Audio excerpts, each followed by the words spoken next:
Assalamualaikum warahmatullahi wabarakatuh. Waalaikumsalam warahmatullahi wabarakatuh. Duduk kembali. Berdoa dimulai.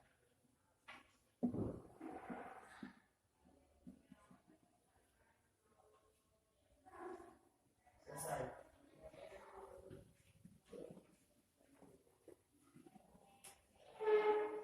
Apa kabar anak-anak?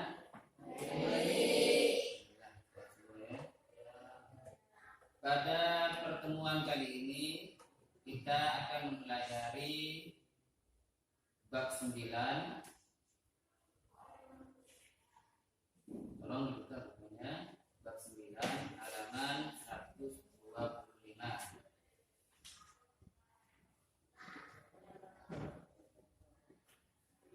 Coba sebelum kita pelajaran ini kita mulai, apakah di antara kalian, biasanya kan laki-laki ini, sudah sering melaksanakan sholat Jumat? Ya, sudah melaksanakan sholat Jumat semua ya? Biasanya kalau sholat Jumat di mana? Di masjid? Masjid umum.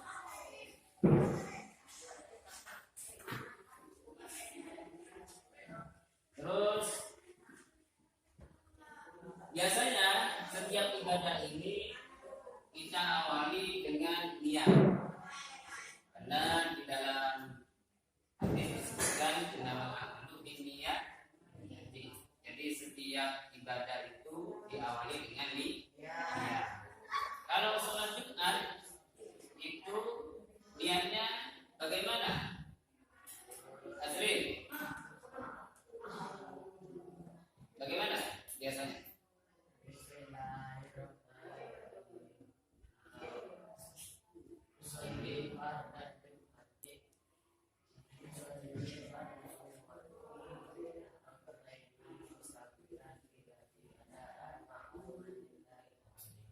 Bagus, coba dibaca bersama. Usolli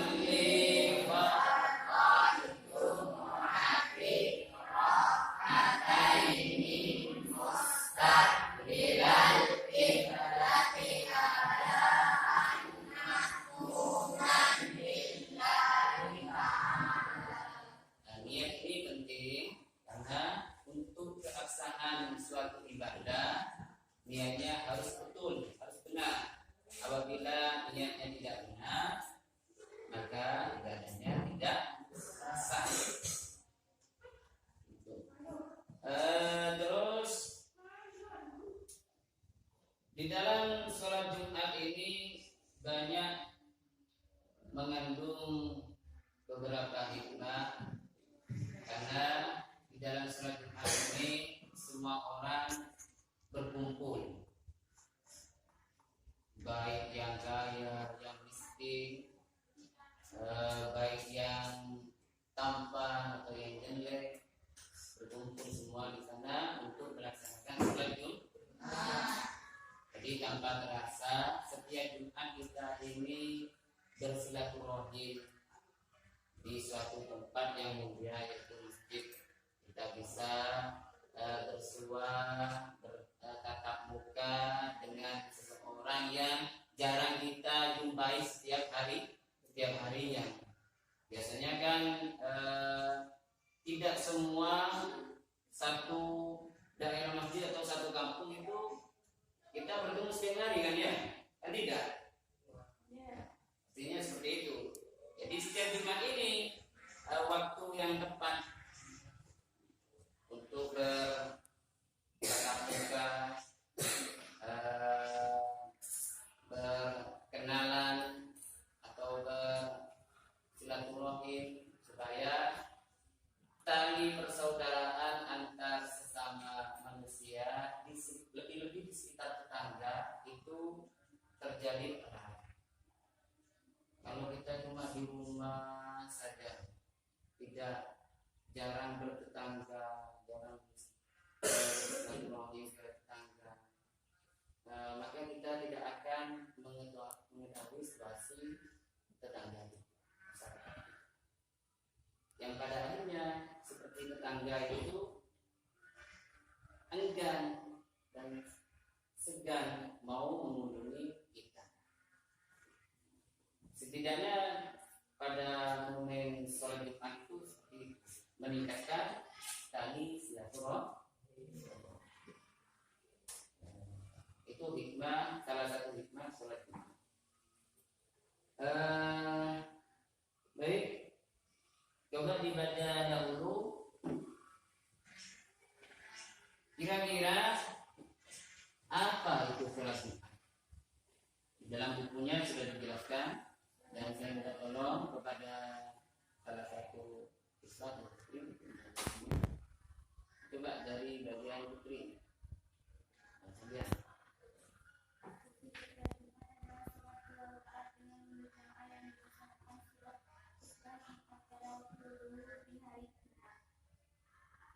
jadi sholat Jumat sholat 2 rakaat dengan berjamaah yang dilaksanakan sesudah khutbah Jumat pada waktu zuhur. Terus bagaimana hukumnya? Terus dalilnya apa? Di sebelahnya dilanjutkan.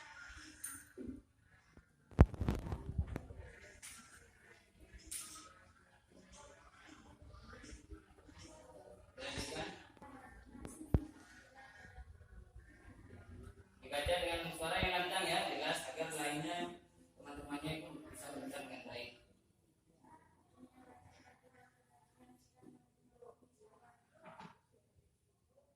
Jadi hukumnya sholat Jumat itu wajib bagi laki-laki yang sudah memenuhi syarat. Dalilnya apa? Sholat Jumat itu wajib. Coba Ica dibaca ayat ini.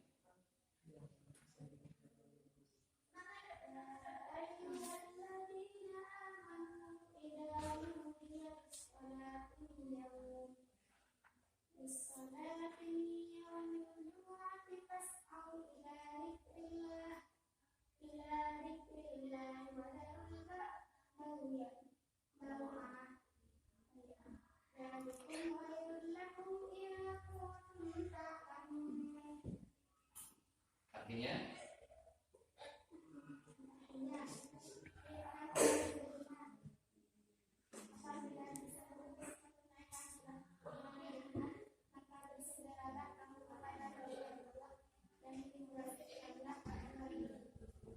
jadi ini dalilnya di dalam Al-Quran bahwa sholat Jumat itu hukumnya wajib. Tadi tandanya sangat bagus ya. Dari Ananda yang bernama Ica itu bisa dikembangkan. Di sini dijelaskan bahwa ya ayyuhalladzina amanu idza nudiya lis-sholati min yaumil jumu'ati fas'au ila dzikrillah wa dzarul bait. Min yaumil jumu'ati. Di sini di dalam Al-Qur'an kalimatnya itu jumu'ati, bukan jum'ati. Jadi mengapa saya tadi katakan ketika niat jangan sampai salah. Bukan jum'ati, tapi jumu'ah. Itu redaksi memang dari Al-Qur'an. Di sini yang kalimatnya yang menekankan wajibnya salat Jumat fas'au ila dzikrillah wa dzarul bait. Sampai-sampai kalau berjualan ketika sholat Jumat itu hukumnya haram. Wa dzarul bait, tinggalkan jual beli. Jangan sampai ketika mungkin kalian ada yang berprofesi berdagang karena ketika sudah bekerja, jangan sampai sholat Jumat itu ditukar dengan dunia. Jangan sampai sholat Jumat ditukar dengan penghasilan yang tidak seberapa, karena dunia itu mata dunia itu sesuatu mata perhiasan poli yang sedikit. Siapapun yang banyak hartanya di dunia ini itu masih mata uang sedikit. Mengapa saya katakan sedikit? Karena di dunia ini walaupun banyak hartanya, hidupnya di dunia ini cuma sementara. Tidak akan dibawa sampai ke akhir. Kalau di akhirat. Terus setelah kita mengetahui tentang sholat Jumat, tadi di pengertiannya dijelaskan sholat Jumat itu harus memenuhi syarat-syarat. Apa saja syarat wajib sholat Jumat? Coba dibacakan siapa? Andre. Di bukunya sudah ada. Ketentuan sholat Jumat. Pelan-pelan ya, pelan-pelan. Suaranya jelas, lancar. Sholat Jumat dilaksanakan dengan melaksanakan berikut. 1. Islam. 2. Bagi dewasa, anak-anak tidak diwajibkan. 3. Kalau orang dunia tidak wajib. 4. Laki-laki, perempuan tidak diwajibkan. 5. Sehat, orang yang bukan wajib atau bukan halangan tidak diwajibkan. 6. Menetap atau bermukim orang yang sedang dalam perjalanan atau musafir tidak wajib. Di dalam buku ini syarat wajib.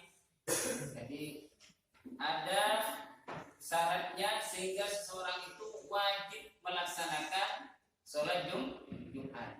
Apa saja syarat-syaratnya wajib melaksanakan sholat Jumat? Di sini ada 5. 1. Islam. Artinya kalau orang kafir tidak wajib melaksanakan sholat Jumat. 2. Balik. Jadi kalau tidak balik masih tamyiz itu tidak wajib melaksanakan sholat Jumat. Berakal. Jadi orang gila itu tidak wajib melaksanakan sholat Jumat. Terus laki-laki, ini yang wajib melaksanakan sholat Jumat itu laki-laki, orang yang miskin. Jadi perempuan tidak wajib. Yang kelima, sehat. Jadi kalau orang sakit, pusing, sakit gigi atau sakit perut, itu tidak wajib melaksanakan sholat Jumat. Yang kelima, menetap bermukim. Artinya kalau orang dalam rangka perjalanan musafir itu tidak wajib melaksanakan sholat Jumat. Umpamanya berziarah sampai hari Jumat, maka ketika waktu sholat Jumat itu tidak wajib melaksanakan sholat Jumat karena statusnya dia musafir, bukan orang mukim. Sebenarnya ada satu lagi kalau di kita Buaya Takrib atau yang sarannya Abdul Qorib itu biasanya ngaji ya, Buaya Takribnya itu ada 6 kalau di sana. Itu ditambah lagi merdeka. Jadi kalau statusnya budak maka tidak wajib melaksanakan sholat Jumat. Karena sekarang sudah budak tidak ada, maka di sini di buku ini tidak disebutkan. Terus lanjut ke syarat sah. Barusan syarat wajib. Sekarang syarat sah mendirikan sholat Jumat.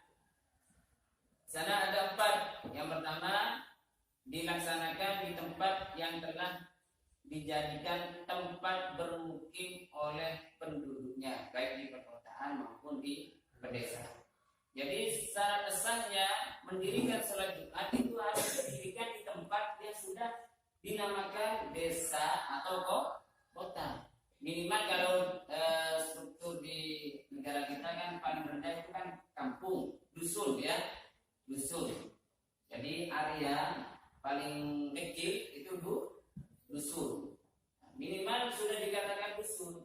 Jadi kalau tempat itu bukan dinamakan dusun, bisa di padang rumput atau padang pasir, bukan daerah dusun. Pokok memang itu tempat itu tidak ada namanya.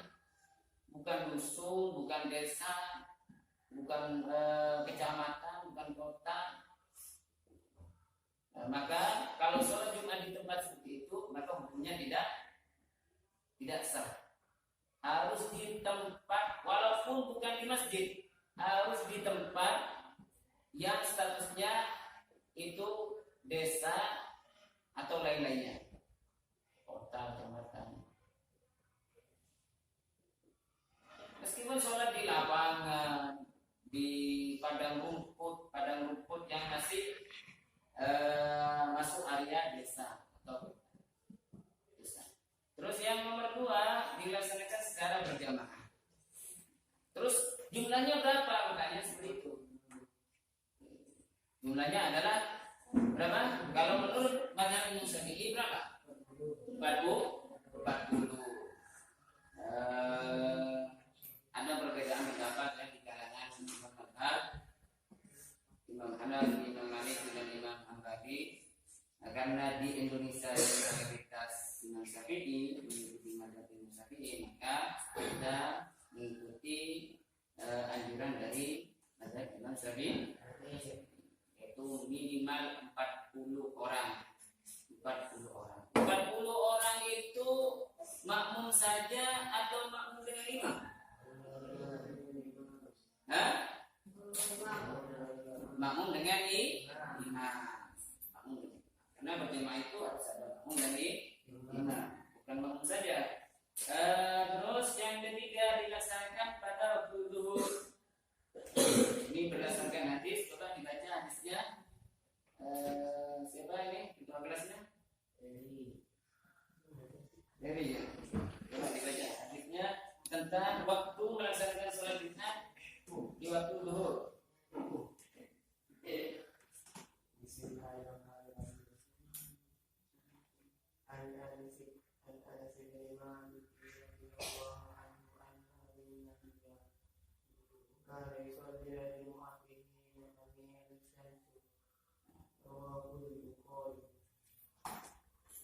Artinya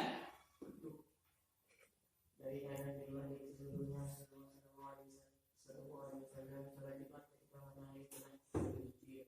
ini hadis-hadis rawahul Bukhari, hadis sahih ya. Jadi kalau hadis yang diriwayatkan Imam Bukhari itu sudah terkenal kesahihannya. Bahwa di sini dijelaskan atau dikatakan dari hadis ini dari Anas, diriwayatkan dari Anas bin Malik radhiyallahu anhu bahwa Nabi itu melaksanakan sholat Jumat di nadamil syams ketika matahari itu terbit dari tengah langit. Ya, artinya ketika waktu itu memasuki waktu zuhur. Terus yang terakhir, syarat sah mendirikan sholat Jumat. Sholat Jumat dilaksanakan dengan didahului 2 khutbah. Jadi kalau sholat Jumat dulu terus khutbah maka tidak. Ini sebaliknya sholat apa? Kalau khutbah dulu itu sholat apa biasanya? Idul Adha itu sebaliknya sholat pelaksanaannya, yaitu didahului khutbah. Kalau Jumat kan didahului sholat dulu. Kalau Idul Fitri khutbahnya di belakang. Kalau sholat Jumat itu khutbahnya di depan. Terus yang poin yang ketiga, di dalam Jumat itu ada khutbah. Artinya ada khutbah. Jadi syarat Jumat itu barusan dikatakan harus didahului 2 khutbah. Apa saja rukun-rukun khutbah? Coba dibandingkan di belakangnya Eri. Rukun-rukun khutbah Jumat. 1. Mengucapkan puji-puji kepada Allah Subhanahu wa taala.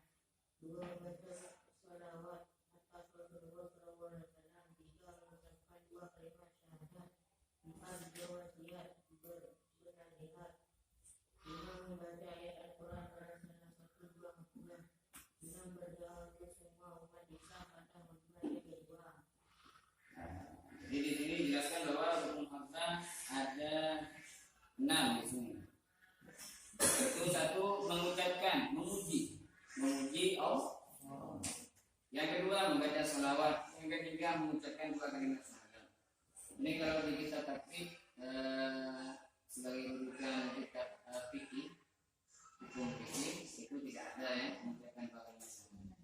Yang keempat, berwasiat, bernasihat, ittaqullah, terusnya. Yang kelima, membaca ayat Al-Quran pada salah satu dua khutbah. Yang terakhir, berdoa untuk semua umat Islam pada khutbah yang kedua. Nah, juga selain rukun khutbah juga ada syarat-syarat khutbah. Bagaimana sekiranya khutbah itu sah? Itu harus ada memenuhi syarat. Itu dibacakan. Itu sampingnya siapa? Ya.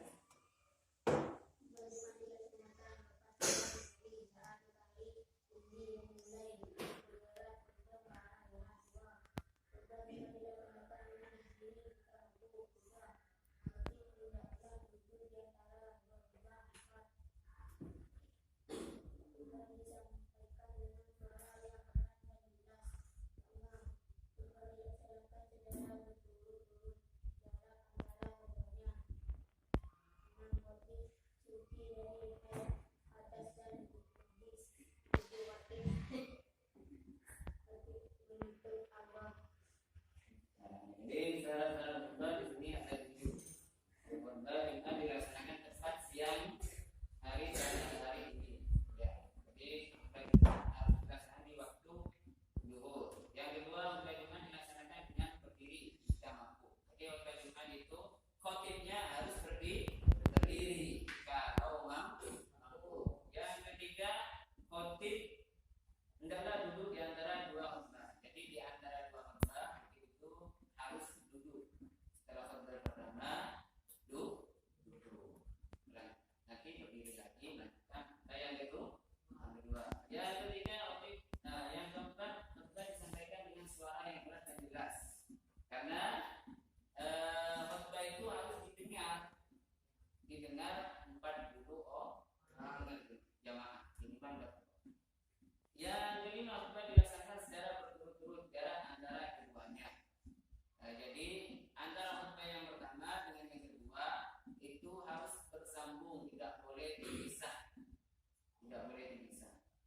Jadi umpamanya setelah khutbah pertama masih koroboan, ngopi, teh, itu tidak boleh. Yang keenam, khotib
Dari kalian ingin ditanyakan? Coba, apa yang ingin ditanyakan? Apabila sholat Jumat di lapangan, bagaimana hukum sholat Jumat di lapangan nih? Coba dari teman-teman mungkin ada yang bisa membantu. Selama lapangan itu termasuk wilayah kampung atau desa?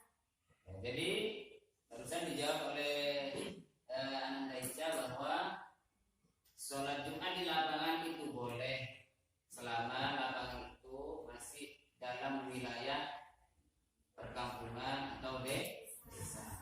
Yang tidak boleh itu bukan tempat mukimnya orang, bukan tempat perumahan, bukan tempat mukim. Itu yang tidak boleh. Demikian pembelajaran kali ini. Mari kita akhiri pembelajaran ini dengan doa agar ilmu yang kita pelajari dan dapatkan pada pertemuan ini menjadi ilmu yang berguna dan manfaat. Berdoa dimulai.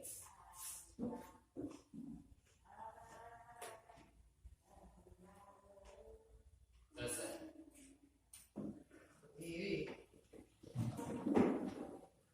Assalamualaikum warahmatullahi wabarakatuh. Waalaikumsalam.